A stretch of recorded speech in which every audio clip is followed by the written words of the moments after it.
Hello, everyone. Thank you so much for joining us on hashtag No Limits. I am your host, Shelley Kino, and hashtag No Limits is about people who society places limits upon, but who are busting through those limits. Ophelia says in Hamlet, "We know who we are, but not who we will be." Well, she says it a little bit different. That's my interpretation of what she says. And I believe that to be 100% true, and that there is no better or more beautiful example than the caterpillar turning into the butterfly.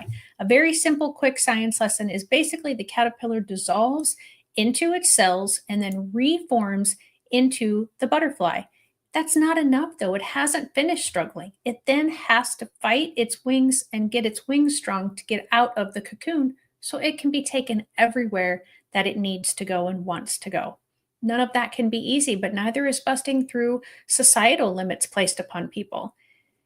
Before I bring my guest on today, as usual, I'm just going to remind you to like, subscribe, and share so that you don't miss an episode of hashtag No Limits. I have amazing guests doing incredible things, and you don't want to miss learning about any of them. So be sure to like, subscribe, and share. Also, if you are watching live, give us a hashtag live and where you're watching from. And if you're watching in the replay, give us a hashtag replay and where you're watching from.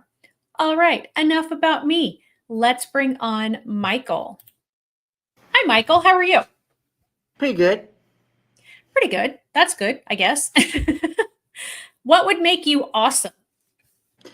First of all, I came from a unique background. I was actually when I was 3.5.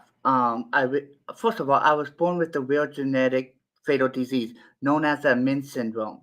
The Min syndrome symptoms include um, born with adult spleen instead of adult liver, born with adult spleen instead of an infant spleen.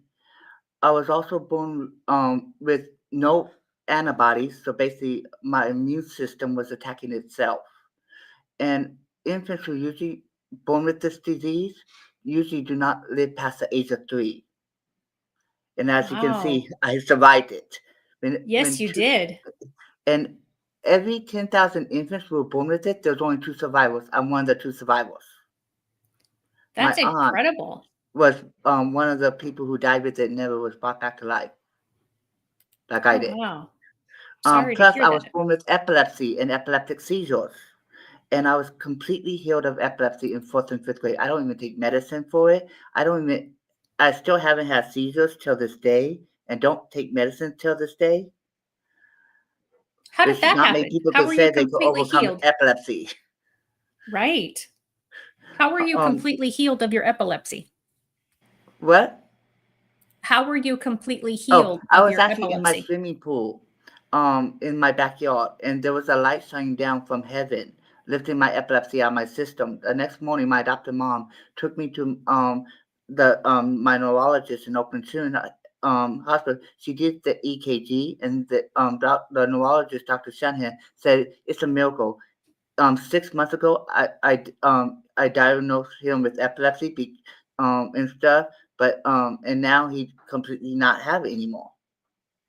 That's beautiful. Praise God for that. Okay, so continuing on with your story, go ahead. Um, uh, when I was 2 years old, my biological father set the house on fire with my 2 older sisters and my birth mom in it. Um, and and then when I was then eventually my biological father was arrested for arson and attempted murder and child endangerment. Because of it, eventually was banned to from Oklahoma and went in order to go move out of Oklahoma, and we moved back to California. And then in Bakersfield, once they got back to Bakersfield, my birth mom divorced my biological father and got custody of me and my 2 older sisters. Then eventually my birth mom met Troy Hall, and Troy Hall beat my birth mom, which I witnessed, and raped my 5-year-old sister when I was 3. And he also threw me against the wall head first like a football. He also tried to go over the Antioch Bridge with my 2 older sisters, myself, and my birth mom in the car. And my birth mom grabbed the steering wheel and turned the steering wheel in the opposite direction of the Antioch Bridge wall, saving our life. Wow. And then also was in 5 foster homes, 1 pre-adopt home, And I was also eventually adopted out. My adopted mom, who was an attorney, specialized in disability law and constitutional law, Mhm. taught me how I could taught me how I could use my tragic past to make a difference in the lives of others by becoming a criminal prosecutor attorney and become a preschool teacher so I could spot the signs of, of abuse and spot the signs of bullying in the classroom. And so despite my tragic past, despite being a foster, despite being abused as a child, I never turned to drugs, never turned to gangs, never turned to the path of crime. In fact, I became a preschool teacher through the state of California and studied law so I could become a criminal prosecutor, and so I could prosecute abuser instead of becoming an abuser. So I actually became a hero reborn. What a I mean, the title of today is From Victim to Victor, and absolutely what you just described is both heart-wrenching and inspiring at the same time. I am seriously fighting back tears right now listening to what you have gone through and just the amount of things that you have overcome and the limits that you have busted through, to put it in, with the show's theme.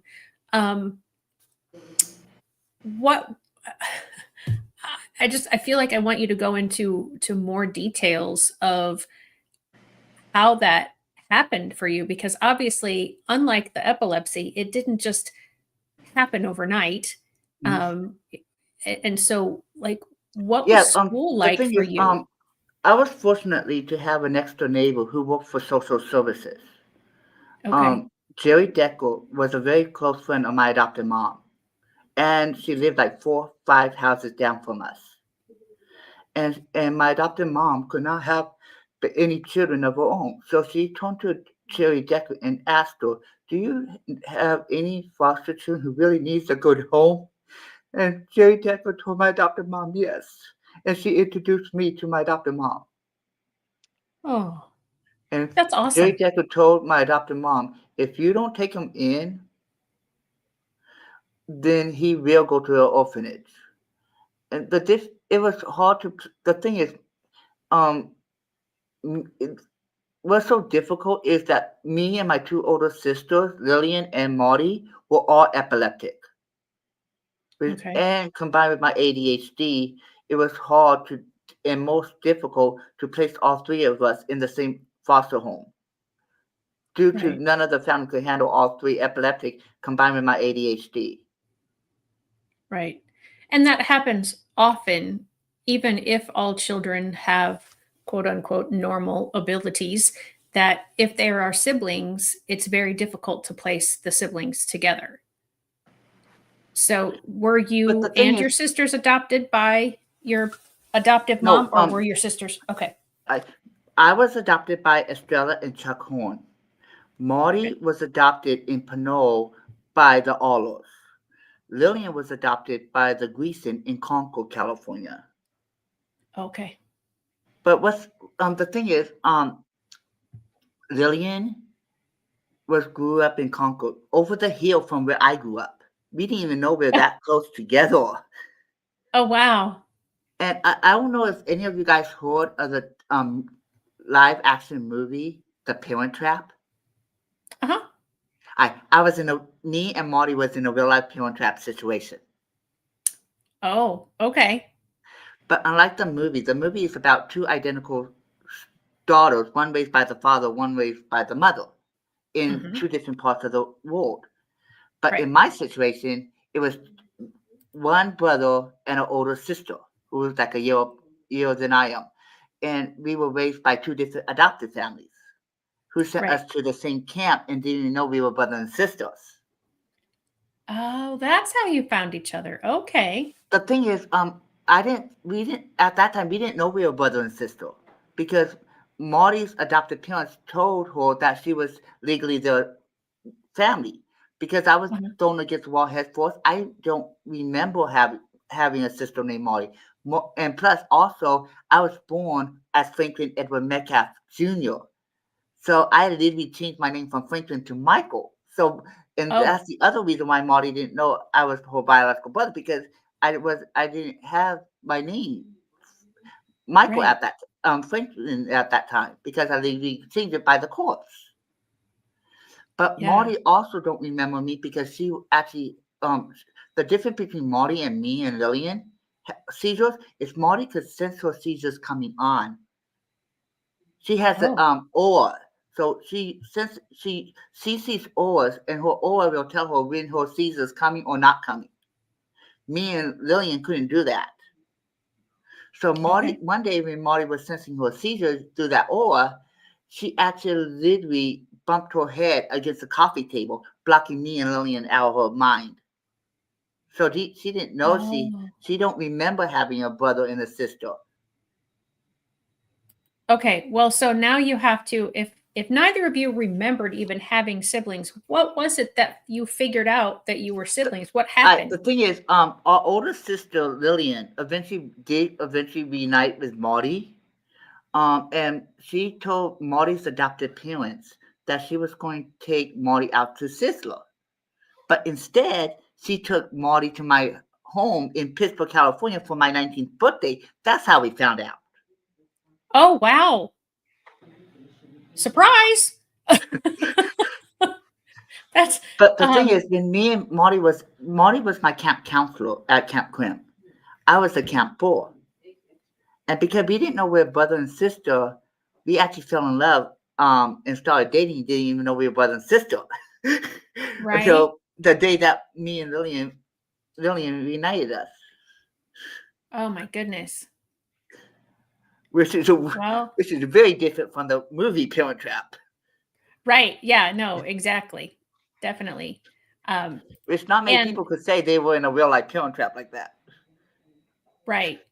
And I know, and I've heard of situations like yours where there is that attraction between siblings who don't know that they're siblings because of that like biological connection, even though you're not aware that you're biologically connected.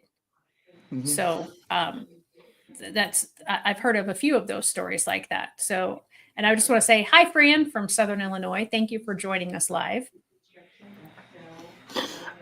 Okay, so so Also, now you have found your. I was Go ahead. also bullied. The thing is, one day I had a seizure in front of the whole cafeteria, in front, so all the students, all the faculty. Because the thing is, be- when I was first met my adopted mom and my adopted dad, um, Hmm. Jerry and the CPS was too scared to tell my adopted mom and my adopted dad that I was epileptic because they were scared they would not take me because of Right. I had so many experience of people turning their backs on me because I was epileptic and ADHD. So one Right. day I had a seizure in front of the whole cafeteria, and nobody was knowing what's going on until after the ambulance was called, took to the Oakland Children's Hospital, and I returned to school. And they told me I was epileptic. So and because of that, I had a lot of people. One of them, like frankly, told his parents, his mom, what he saw, and they moved out of the state and out of the country because he was so terrified because of that. Then all the other half of the students bullied me because of it, called me a freak, while other students felt more sympathetic and actually stayed by my side and be friends with me. So because of that, I didn't have that many friends. So when you have your seizures, do you have the, obviously, if everybody saw it, you have the kind where the tremors actually are obvious and they're outside Yes, your. I have blackouts. I have Okay. the petite mall and the grand mall. I had all three. Okay. While Marty has the only the grand mall, and Lillian had the fever seizures. So the only way that she will get her seizures, which Lillian don't have seizures anymore. She don't even take medicine for it. Marty still have them. Okay. But the thing is, when ever Lillian has a seizure, she has a fever, and the fever induces the seizures. Right. Okay. Thank you for explaining that because yeah, there might be people that didn't understand it. And so the grand mal are the kind where I think that's what people realize that someone's Right. having a seizures because things are twitching, the eyes might be rolling back, things like that. Hmm. A petite mal or petit mal, that can just be Just the you just fingers or freeze. something like that. Yeah. Yeah. And then the blackout seizures, obviously, you kind of, it's like you pass out basically. Right. So, and then the fever seizures, as you said. So I appreciate that you described those But the thing is because I also dizzy spells also falls under epilepsy. really, And I yes, did not know that. my biological dad has dizzy spells, and Okay. he was also epileptic too. So what dizzy spells is you start getting slow speech and you Hmm. get dizzy at the same time. Okay. So and stuff. Plus, I was also born with speech impediment. When I was first met my adopted parents, I could not pronounce all 26 letters of the alphabet. And Okay. my adopted mom put me through a lot of speech therapy, and look how improved I am speaking. Yes. Absolutely. You are a pretty good speaker, if I may say so. Thank you. Which you don't expect of someone who has speech impairment become an amazing public speaker despite of it. Right. Yeah. Again, that's one of those limits that you are busting through when, Mm. society and probably in the doctor or the speech pathologist heads who ever, first met you and found you that you were unable to make those sounds in their own minds. And this is where the hashtag no limits come from. So it's that thinking limiting potential where, oh, this is, they're never going to be able to be a public speaker or be a popular public speaker or, Like my uncle and always put me, the thing is, my adopted uncle always says, "You can't do this, you can't do this, you never be a good public speaker because you have speech impediment." mhm, My adopted right. father called me a liar when I wasn't even lying. I was even trying to provide evidence I wasn't lying. He wasn't willing to look at my evidence. My adopted grandfather disowned me when I was 12, because he never understood me at being a disabled and how to work with people like me. So I didn't have a positive male role model that I should have had, Right. and it's because of my disability. So we've talked about the epilepsy. We've talked just now a little bit about the speech impediment. Um, what about the ADHD? The thing is, At what point? Yeah, go ahead. Like, first of all, before I got, my ADHD was so bad when I was in junior high school. One day I was actually attending Hillview Junior High in Pittsburgh, California, and my ADHD was so bad. I actually ran up and down the classroom, jumping on desks, disrupting classroom, disrupting the lunchtime, and it's because back then I was on Ritalin. And Ritalin actually did the opposite effect. Ritalin was supposed to calm me down, but because Mhm. um I, I was born indirectly out incest, which I will speak in 2 minutes, it actually did the opposite effect and made me more hyper. The Yeah. thing is, my biological dad, Edward Metcalf Senior, his parents was first cousins. His grandparents were biological sisters. My biological grandfather, Lonnie Metcalf, mom, and my biological grandmother on my dad's side, and Cole, May Cole, mom, were biological sisters. And because of that, my biological grandfather impregnated his first cousin with my dad, and so my dad would be born directly out of incest, while I was born indirectly because I'm my dad's son, not my grandparents. And because of that, it multiplied my IQ level. It multiplied my intelligence, multiplied my male traits of my ADHD, multiplied my disability, caused me to be so extremely hyperactive. And that's why the Ritalin didn't work, because I was born indirectly out of incest, combined with me being ADHD. And so, whoops, I didn't mean to do that. Let me pull myself back in. So I don't know how old you are. So I don't know I'm gonna if be 49 in October. okay. So special education laws then were in effect by the time you were The going thing is, through school. I was kicked out of Hillview Junior High because I was so hyperactive, Okay. and So so I was transferred to Market Center in Concord for kids who can't handle themselves in public school. okay. So did you have an individualized education program or no? I don't remember that much about Hillview Junior High, so I don't remember if I was actually had the IEP back then at Hillview. Okay. Uh-huh. And stuff. And that was like in 1992. I went to St. Patrick's. So before 1992, after and stuff. And that was when I was in 6th grade when I got kicked out of Hillview Junior High. Okay. And so they sent you to this other school. Then what kind of supports did they have for you at the other They actually school? Was had it actually IEP. beneficial? They had IEP over there at Marcus. They had the thing is, Marcus Center was divided into 3 categories: high school, actually technically 4: high school students, junior high students, and then they also have elementary and extremely severely disabled people there in the elementary department. But they also have a OOP program on campus called Strawberry Corner, so people could That's a cute name. learn how to cook and bake who are qualified for the OOP program there. Okay. But So, eventually, in 1992, I told my adopted mom I wanted to actually move to a group home so I could get extra help. But the truth is, because my adopted dad was verbally abusive, my adopted grandfather disowned me, and also my adopted uncle was very verbal abusive too to me. My mom knows really why I went there. I wanted to go to get away from that verbal abuse because with my ADHD insecurity, it started lowering my extreme, especially when my adopted uncle said, "You can't do this, you can't do that."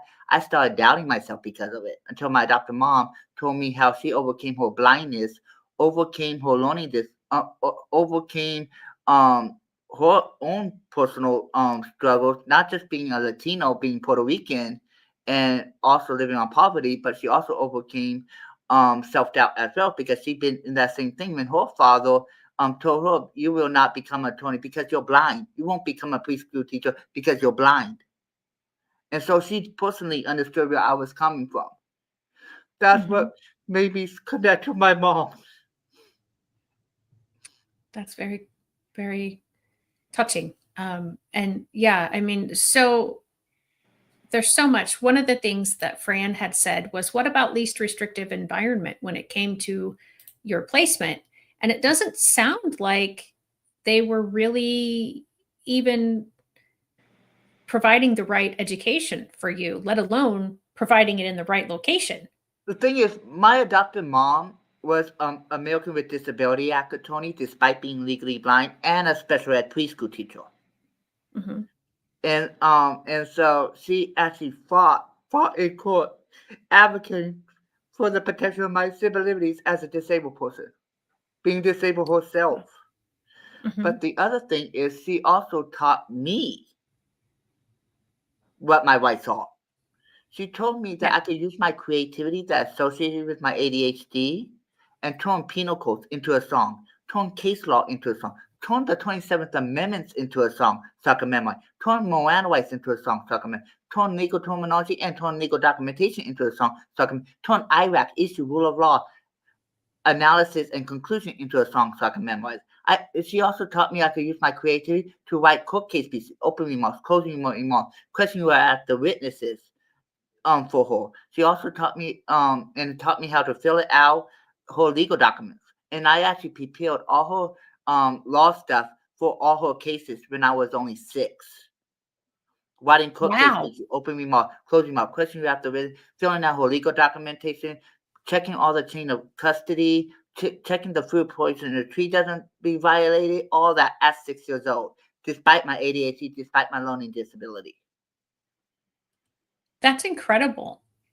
And I was a again, that 6-year-old just in legal prodigy in the legal system, which you don't see a lot of 6-year-old and disabled person who would know that at 6 years old. right. Exactly. And yeah, to be able to do all of that at such a young age is just incredible and amazing. So let's talk about what you're doing now. We've talked a lot about your schooling. So let's jump forward and talk about what you're doing now and what All kind right. of limits you're busting through now. All right. I was accepted in the honors program at Mission and West Valley College. Mhm. And some of the honor classes I took at Mission College includes biological science, introduction to neuroscience honors, biological science in biology of cancer honors, but biological science emerging infectious diseases honor, biological science genetics and society honors, and I passed them all with a B, despite being an honor course. I also took environmental biology honors at Mission College, and I passed it with a C. I took general psychology honors, passed it with the A at Mission College. Over at West Valley, I took introduction to persuasion honor and passed it with the C. I even took music history Renaissance and music history classical honors, both of them honors courses, passed it with the C. At Sac City College, I took introduction to political science, U.S. government honors, and passed it with the B. And then also a history honors dealing with the day that our country founded to the Civil War. I passed it with the C. I was also when in 2010, actually sorry, 2018, I was elected and placed on the Horne County ballot for the Bakersfield City School District, and I won the election. Wonderful. Congratulations. What kind of The only changes did you reason make why in that school I district? what What kind of changes then did you make in that school district as a board member? I tried, but none of them was willing to listen to me. I tried to tell Oh, them. The thing is, I wanted to tell my story, like I'm doing here, how far I mhm. overcame despite my disability, including overcoming the abuse, but not and overcoming foster. But the Bakersfield City School District says it's illegal for you to tell your story. No, it's not. It's violation of my freedom of speech. First of all, violation of child endangerment, because if those abuse victims and foster youth in your system turn to drugs and gangs and crime and become the abuser, it'd be your fault because you refuse to listen. And they Mm, rather listen to an attorney instead of listening to someone who's smarter than a federal judge. So I resigned because of it. Because okay. I do not want to be part of the problem if those kids turn to drugs and gangs and abuse because they refuse to listen. Sure. Right. And I was trying to prevent it. Yeah, absolutely. Okay, so past that, um, And then also I was also in the student government at Sac City and at American River College as well. I was also elected to the homecoming king of Sacramento City College in 2010. nice. Um, Also, a friend of mine hired me to actually write a music video script and produce a music video for them, which they will eventually pay me for. Also, I have hope. Also, I'm in working towards my law degree right now. Actually paralegal, then eventually law degree, and stuff. Also, in 2017, I uncovered a government cover-up, uncovered a government conspiracy, despite not having a law degree, despite my disability. Um, my ex-girlfriend Shannon was arrested illegal and unconstitutional when she was trying to ask the officer to check in on me and perform a wellness check.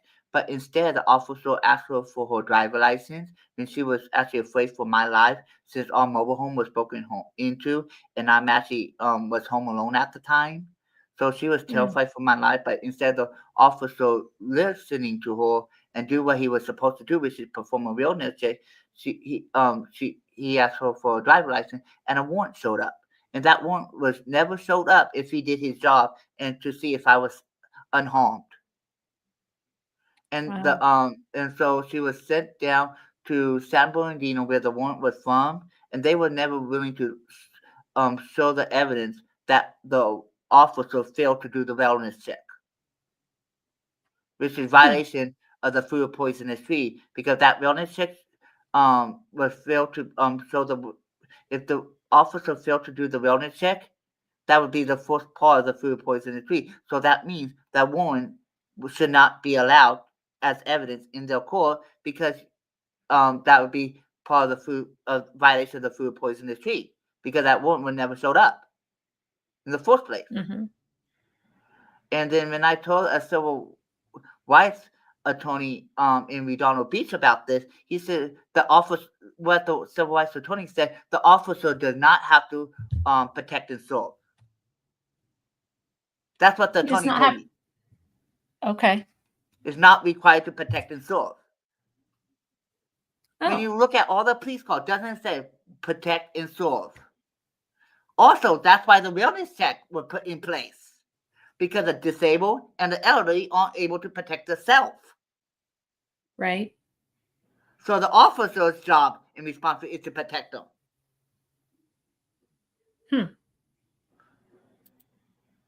And so you were able to uncover a conspiracy that they were not. Yes, because the thing is, one day, Shannon, my ex-girlfriend, witnessed one of the guards saying Jesus' name in vain, and she asked the guards, "Please do not say our daddy's name in vain." And that San Bernardino County guard put Shannon into solitary confinement because she asked him that.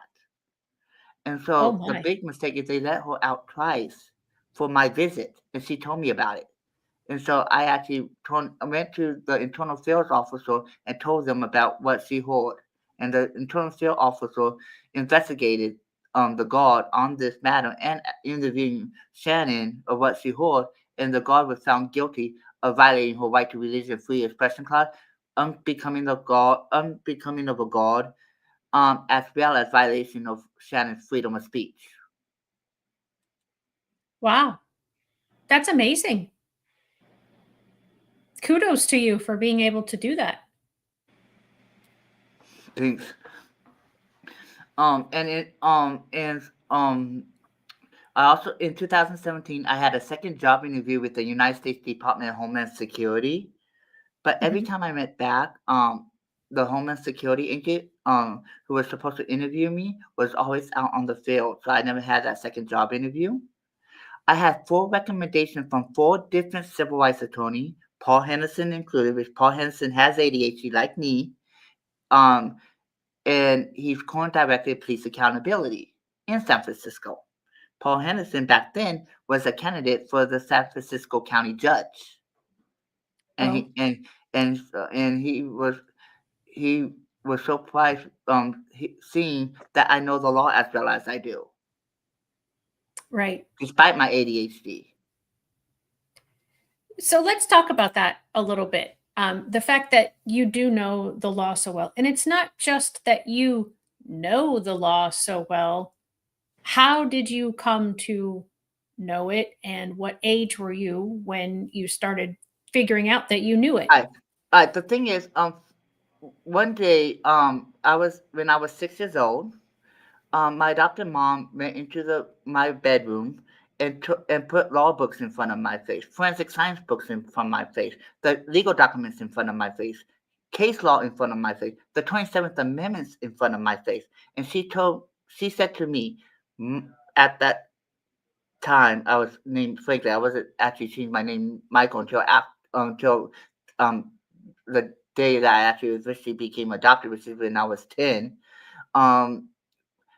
Franklin, use your creativity that's associated with your ADHD and turn the 27th Amendment into a rap so I could memorize it. And I did. Even the questions that a lawyer would ask the witness in the witness box, she told me to turn the questions into a rap so I could memorize it, or into a song so I could memorize it. So between the ages of 6 and 10, you turned all these law books, the 27 amendments, the questions that oftentimes are asked by attorneys to witnesses into rap songs. Rap and the singing too. I did it in both versions of it, rap and singing. Okay. Would you be willing to share a little bit of, obviously we can't go through all of that knowledge, but just a little bit of one of those raps? Yeah. First Amendment, freedom of speech, right to partition. Freedom of the press, right to religion. Second Amendment, right to bear arms. Third Amendment, no quarter right. Fourth Amendment, protect from a reason such as Jesus. Fifth Amendment, right to possession, right from self-incrimination. Double jeopardy, right to own property, right to privacy. Sixth Amendment, right to speedy trial, right to counsel. Right to show every right to call witness and try. Seventh Amendment, right to stand trial in front of grand jury. Eighth Amendment, protect from excessive bail, unusual punishment. Ninth Amendment, right to legal travel anywhere in our nation, any territory, right to work, any job, we qualify, right to marriage, start family, right to free education in good public school, right to join a political group. 10th Amendment separates the power between the state and local and federal level. 13th Amendment policy with acceptance arrests to the state, to the government. What 13th Amendment said you abolish slavery with acceptance for necessary to the government. 14th Amendment, Section 1. No state should embrace or enforce all law that take privileges and immunity raised from the citizens of the USA. 17th Amendment, protect from women, more specifically women's rights and voting. 24th Amendment, abolish the 18th Amendment, and the 22nd Amendment talk about suffrage. And the 25th Wow. Amendment talk about impeachment, death of a president with a vice president separately on in. That's awesome. So if I were to ask you, so you did the amendments there. Now I have to be honest, I didn't hear all the numbers. So I don't know if I just didn't hear them, if you were skipping them. But either way, the thing is, I did 1 to 10, then 13th, 14th, 17th, 24th, 22nd, 25th, and 27th Amendments. Okay, so you don't actually say each of the amendments. So I was hearing you correctly. Because the thing is, those amendments specifically talk about our civil liberties and why they're so important. Like the 25th Amendment, where actually impeachment and death of the president. So if the president created a law that actually considered unconstitutional, he could get impeached for it. So this makes it very vital. The 1 to 10 is the Bill of Rights. Right. 13th, abolish slavery. 14th says you can't make those unconstitutional laws. 17th, protect the civil liberties of women. And so that's why I mentioned those specific ones, because those are the main important ones, because they talk about the civil liberties of these different groups. Okay. And you just answered my next question, which was if I asked you to talk about a certain one, can you do it? And you just did. So the thing is, the people with ADHD are not just creative, but we also see connections other people miss. Right. And because of that seeing connections other people miss ability that associated with my ADHD, I could interpret laws between constitutional versus unconstitutional law in my brain. My ADHD will allow me to detect the discrepancy between laws that actually that the government made and enforcing to what actually says on the Bill of Rights and the Constitution and all the civil liberties, because I actually could cite it combined with my ADHD abilities. Yeah, absolutely. Which makes me a very powerful future attorney, because with that ability, I could put it into these unconstitutional laws and human rights violations in court. Right. Do you, since you're still studying to be an attorney, do you work with attorneys right now? Not right now. You said you worked with your mom. Okay. In fact, my adopted mom died on November 29th, day after Thanksgiving. I'm sorry. Thank you. She actually was diagnosed with pulmonary fibrosis, which is scarring of the lung tissue. So she couldn't breathe. And she was in a hospital for several months. And it was too painful for me to actually visit her in the hospital, because I've been in and out of hospital all my life, not just because of the immune syndrome, but also been in and out of hospital because of the epilepsy. Right. And in fact, I also was bullied too. One day, Roman Ruiz, someone that actually that I knew from Heights Elementary, actually and his friends pushed me in a hornet's nest. And my adopted mother saw that when I was 12 and rushed me to and called the 911, and I was rushed to the hospital. And I was at St. Patrick's. David, a resident at St. Patrick's, came at me with a knife. And me, Margie, who I live with right now, and Zebrai, another faculty of Heights Elementary School, St. Patrick's School, and another resident, Kevin, we call him Redhead Kevin because he has red hair, witnessed David coming at me with the knife. But when we all school told the principal and vice principal of St. Patrick's of what David did to me or tried to do to Mhm. me, none of the other staff was willing to believe me, didn't believe Marguerite, didn't believe Zeb, and didn't believe Redhead Kevin that David attacked me with a knife. So I didn't feel safe. So I was asked to move to another group. I called my parents that same night and asked my adopted parents to find me another group home to attend because I didn't feel safe because none of the staff believed us. Right. Oh, that's awful. And so I was transferred to Serendipity Diagnostic and Treatment Center here in Sacramento.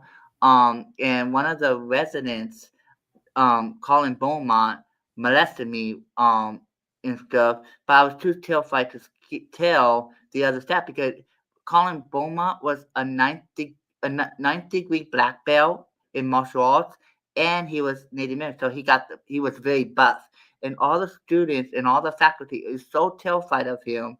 So I was too afraid of tell because I won't have nobody to be able to protect me because Colin could beat all of them up.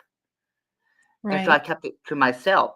But also Willie Johnson, staff at Willow's Acres house, um pulled me off the bench where we was eating the dinner and dragged me across the carpet, out the front door, across the gravel to the cottage where I was where my bedroom is, and Yeah. all the way to my bedroom. And my bedroom was at the end of that hall in the cottage, and so which is a form of abuse.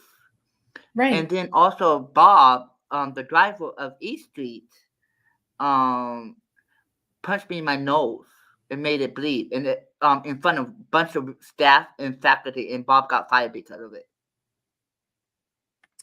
So I want to share with the audience because some of you might be sitting listening to this story and be thinking there's no way he got abused that many times over and over and over by this all these different situations, and I am here to tell you that the abuse, neglect, molestation, sex trafficking rates for people who are neurodiverse, which is the category that Michael would fall under because he thinks differently than the quote unquote typical people. For boys, they are 7 times more likely to have those things happen to them. And for girls, it's 12 times more likely. So I don't want anyone listening to think that what Michael is saying is made up, not true, not completely true. It is all true. And it's a very sad state of our society and one that needs to be much, much, much, much, much, much less. Obviously, I wish it was zero, but of course, that will never happen. But it is something that we all need to be aware of. And I so appreciate the fact, Michael, that you do want to be a teacher in a school and are a teacher in a school so that you can see signs because I wouldn't necessarily always recognize maybe some of the more covert kinds of signs or symptoms that a child might be showing where I'm going to look for things like big changes in behavior or bruising or scratching or you know shying away suddenly when they hadn't been shy, things that are to me more obvious, but I have a feeling that you would be able to pick out those less obvious signs because of what you have gone through. And before you respond to that, I just want to say that Fran finds it very interesting how you have used your ADHD to help you. And because she says it varies from person to person, it's interesting how you have used it. Um, So, yeah, well, first of all, respond to what Fran said. As a preschool teacher through the state of California, I actually received my teaching permit in assistant teacher through the state of California and associate teacher certificate from American River College. And if you look at the college catalog of each of these different community college and even university, it was states early childhood education, then the number special needs, early childhood education, then the number tries exceptional students. early childhood education than the number of typical needs. And so it's technically, according to the college catalog, it's the teachers who really diagnosing them. Because without the teacher's notes that we take in the classroom, we could absorb signs of ADHD. We could absorb the signs of abuse. We could absorb the signs of bipolar or schizophrenia or other people with disability in the classroom because we are there with the students more often than the psychiatrist. It makes more sense for us to really diagnosing them. And then without our notes that we take in the classroom, the psychiatrist will not know what's going on with that student unless they read that note. And according to the plagiarism laws, it's basically taking the notes that someone else took and calling your own. That's form of plagiarism. And because the teacher took the notes, not the psychiatrist is plagiarizing the teacher's notes, which is stealing. Even if the teacher gives them permission to have the notes? The thing is that they're supposed to work as a team. Right. The psychiatrists don't diagnose the students, but they should get the meds to what the teachers actually suggest them or what disability they have because they observe those signs.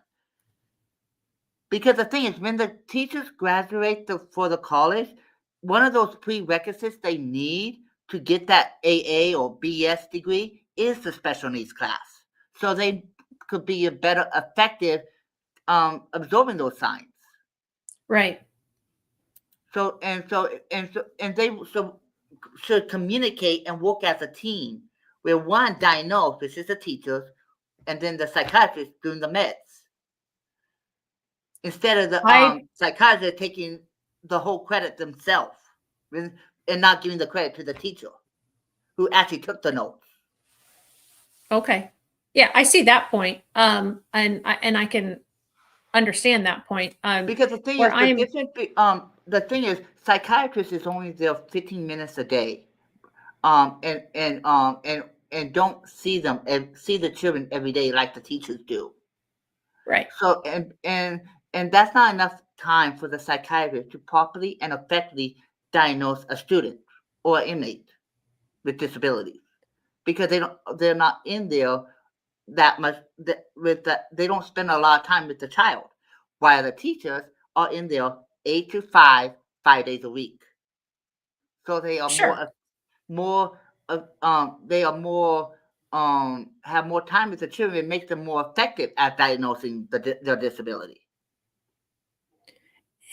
And yeah, I mean, I think in Illinois we do work in the Midwest because a lot of my family's in Illinois. We're close to Missouri, so they go to St. Louis, Missouri, to the neurologists and the cardiologists and all of those ologist type doctors.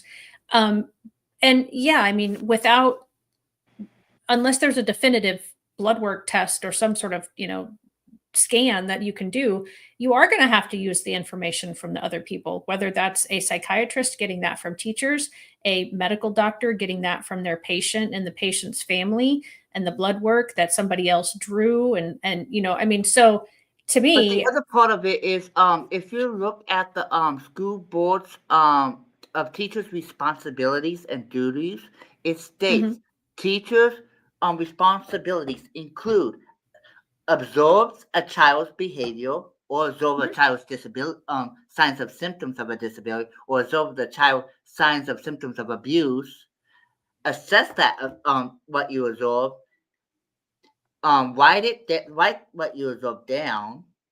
That includes writing the symptoms of a disability, writing what you absorb when it comes to that signs of abuse, and then report on that child's behavior. Right. And so technically, according to that job description, it's the teacher's job to really diagnose. Nope, because diagnose wasn't in that description. But the thing is, absorbing that child's behavior, then write it down. So yeah, you have this disability because it's basically, I see the symptoms of that disability. Sure. Yeah. No, I get that. It's I get what you're saying. It's implied that they're actually diagnosing, because without that observation, they can't come to a conclusion of what disability they have. Right, unless there's, like I said, a definitive test of some sort. And Fran says but see teachers can give why, input. Why it's like implied main idea. The idea is not clearly stated by the author. It's implied that that diagnosing would be part of that because it go first before you could diagnose, you need a absorb of what's going on. Right. They work hand in Yeah, hand. absolutely. Right, It absolutely. makes more sense. So The teachers are really diagnosing them for and that reason. I agree. Yeah, I agree that it is a team effort and it isn't just one person that should take all the credit for Right. saying that somebody has whatever it is that they have. Because the thing is, the psychiatrist will not know what's going on with that child without that teacher's notes.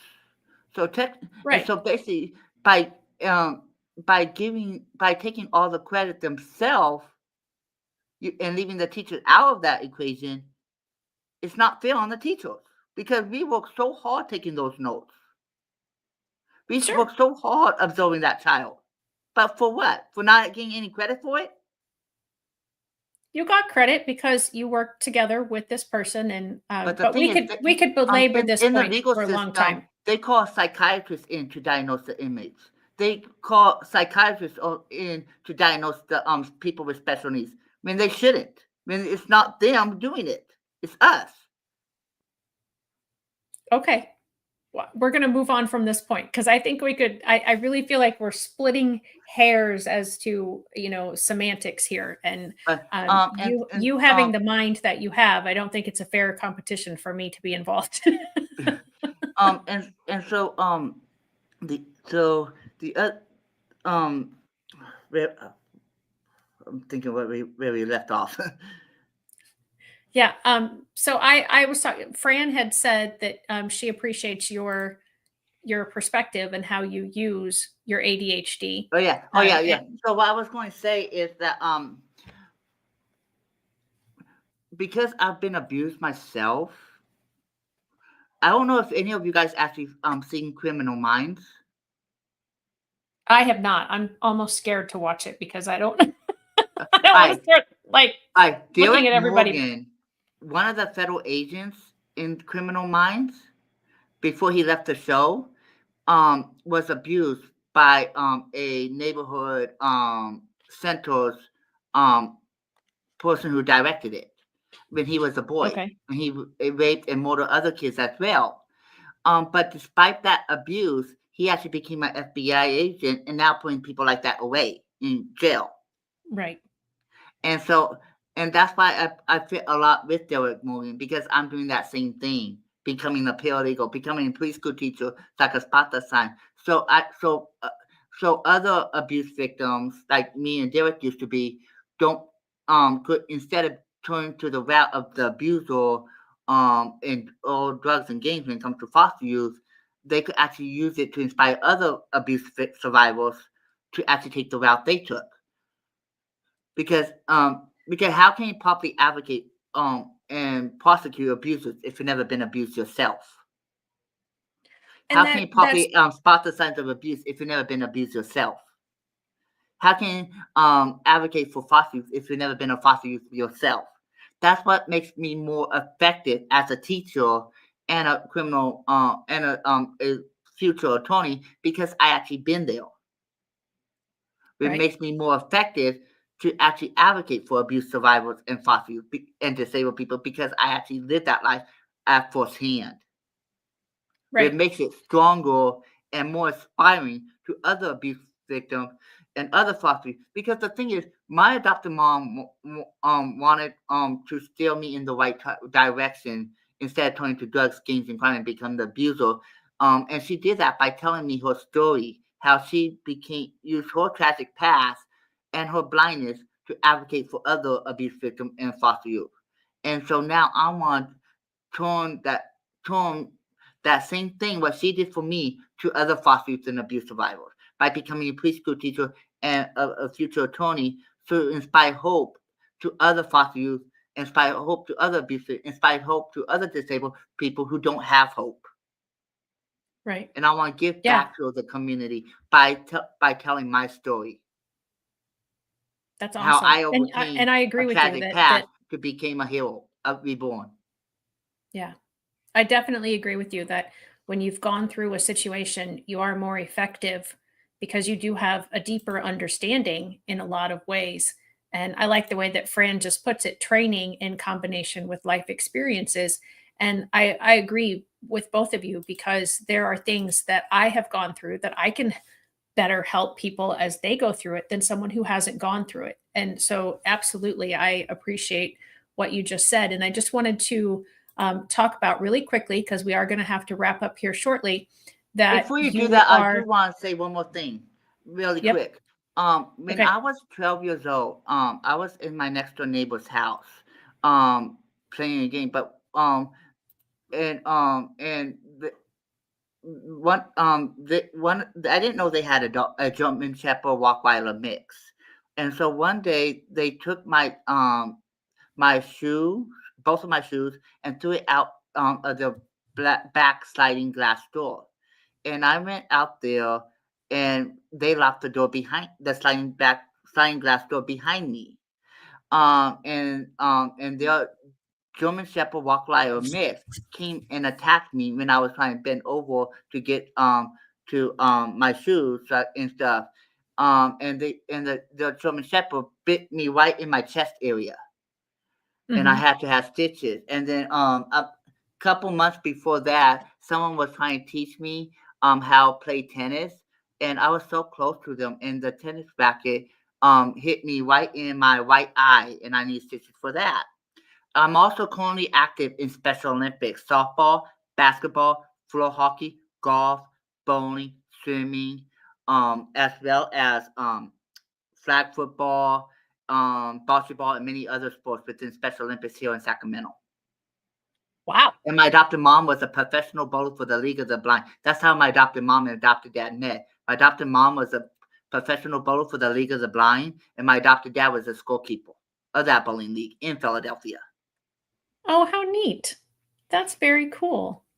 Well, Michael, thank you so much. I do want to go back though, because I haven't really talked about how people can find you. If you would like to continue to follow and learn more about Michael, he has a YouTube channel. You can just type in, go to YouTube and just type in the @ symbol Michael Horne, and it's MICHAELHORNE 9394, and that'll get you to one of his YouTube channels. If you want to go and listen to more of his YouTube raps, then you would want to look up at King Positive 2707, and you can find him there. So go check him out on YouTube, where you can learn.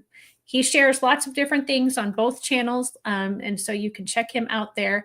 Michael, thank you so much for being my guest today and for doing what you're doing for those in California, but really for those around the world, because this podcast goes out around the world. And if you've ever been on any others, I'm sure, they had a similar reach. And I just, from my heart, appreciate what you are doing to help people who learn differently, who have different lives than what my life and how I learn. And I'm just very appreciative. And I just want to thank you one more time. You're okay. Before we go and finish up, um, on that King Positive 2707 page, I don't just Mhm. have all my legal raps, including the 27th Amendments, and the Miranda rights rap, but I also have a movie, a live action movie that I actually acted in as a security guard at Bakersfield College on that page. Okay. And I also have me rapping a candidacy rap for the President of the United States and a speech I wrote for it called New Hope. Um, just to show, and on that Michael Horne page is I had me doing a marketing rap for the Sacramento City College Makerspace called the SCC Makerspace rap, which you don't see a lot of people market and advertise in that format. Right. Also, not just that, but I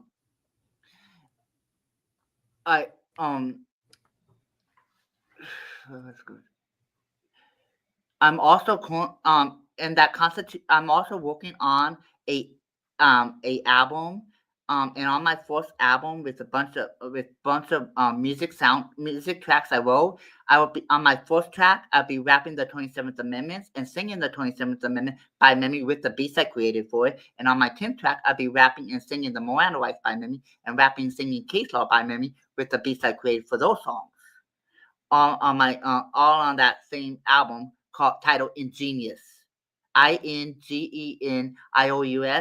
And then also, I'm also working on a novel based off my true life story of how I overcame childhood abuse and bullied and discriminated and foster youth, and despite of it, what I accomplished despite of it. Um, Also, in 2014, I did a bus boycott like Rosa Parks. But the difference between my bus boycott is mine was because I refused to get off the bus because I recycle, and the bus company will not let me bring the recyclables on the bus, which is actually when I was trying to save the planet by recycling. But Rosa Parks case was about whole segregation. But in both scenarios, we were both trying to get our voice heard and both trying to change the law. Who was changing the segregation law? I was changing no recyclables on the bus law. And they refused, and so eventually my case got dropped, so it never went to the federal court like Rosa Parks case did, since it's still there. And in that book, it talks about the difference between Rosa Parks and mine, and the similarity between both cases, just to show you what I was trying to do was no different than what Rosa Parks did.